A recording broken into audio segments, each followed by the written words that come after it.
রাধে শ্রী গোবিন্দর জয়, জয় মা লক্ষ্মীর জয়। তো চলো বন্ধুরা, আজকে দুপুরবেলা থেকে তোমাদের ভিডিওটা দিচ্ছি। তো এখানে প্রথমে আমার ঠাকুর দর্শন তোমাদেরকে করিয়ে দিলাম। দেখো, মা লক্ষ্মীর দর্শন করালাম।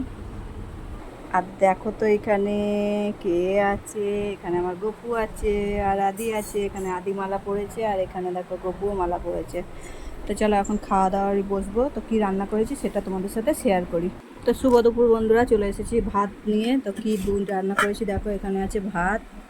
গরম গরম বলবো না, কারণ কলকাতা যাবো বলে তাড়াতাড়ি করে রান্না করেছিলাম 9:30টার মধ্যে। তো যাই হোক, ভাত আছে, এখানে আছে পেঁপে দিয়ে ডাল।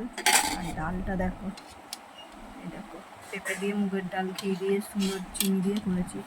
আর মুগের ডালে একটু চিনি না দিলে ভালো লাগে না। তো যাই হোক, এখানে আছে গোল গোল করে হোঁকা ভাজা। এখানে আছে পটল আর গোল গোল করে আলু ভাজা। তো আজকে দুপুরের খাবার এইটাই আছে। তো চলো খেয়ে নেওয়া যাক।